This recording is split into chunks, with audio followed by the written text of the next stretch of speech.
Imagine waking up, but not to light or sound or touch. You awaken to a sensation on your tongue. The world as you knew it is gone, replaced by flavor. Your pillow isn't soft, it tastes of cotton fibers and dust mites. The air isn't silent, it has a complex, layered flavor of nitrogen, oxygen, and the faint sweet taste of pollen from an open window.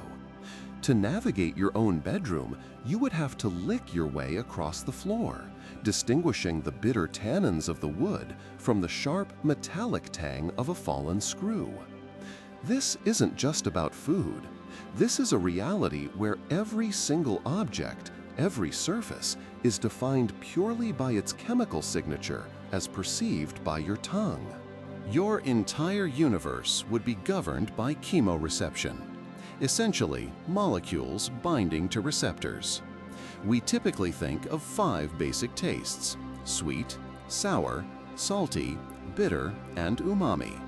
But in this world, those 5 signals would be the primary colors of your perception. The flavor of wall would be a complex chord of calcium carbonate's chalky bitterness, the subtle, almost bland taste of silicate minerals, and the faint, rubbery flavor of latex paint. Your brain would become a master synthesizer, weaving millions of these simple inputs into a rich, navigable flavorscape. A simple glass of water wouldn't just be wet. It would be a unique profile of its specific mineral content, the taste of limestone from one tap versus the soft, plain taste of distilled water. With no sound, how would you communicate? You couldn't speak, but you could exchange chemicals. Language would become a form of chemistry. Think of how ants leave pheromone trails to communicate danger or the location of food. Humans might develop glands to excrete specific, complex molecules with grammatical meaning. A greeting might be a puff of a benign, sweet-tasting chemical, while a warning could be a spray of something intensely bitter and astringent. Debates would be battles of molecular synthesis, where the most persuasive argument is the one that presents the most complex and compelling flavor to its audience. Your memories and emotions would be inextricably bound to specific flavors. The brain's gustatory cortex is deeply wired into the limbic system, connecting taste to the hippocampus for memory and the amygdala for emotion. The taste of a specific polymer from a childhood toy could trigger a wave of nostalgia more powerful than any photograph. Love wouldn't be a look or a touch, but the utterly unique and irreplaceable flavor of another person's skin, a complex cocktail of their personal pheromones and chemistry. Sadness would literally be the sharp, saline taste of your own tears, a direct chemical feedback loop for your emotional state. Perceiving the world around you would be like living in a perpetual fog, a flavor fog. Objects at a distance would be tasteless, their molecules too dispersed to reach you. Your perception of reality would fade into a neutral nothingness just a few meters away.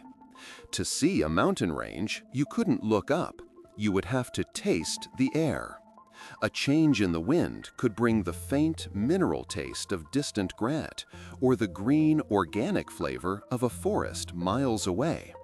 A fire wouldn't be seen, but tasted, as a growing acridity in the atmosphere, its direction and distance judged by the concentration of carbon on your tongue.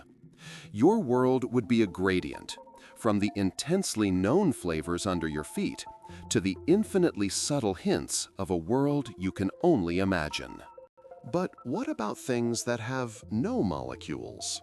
How could you conceive of mathematics or justice? Abstract concepts might have to be assigned to specific, rare tastes. The number 3 might be associated with the flavor of a particular non-toxic metallic salt that is always found in groups of 3 atoms. Perhaps philosophy and science would become a form of alchemy, a quest to synthesize new molecules to represent new ideas.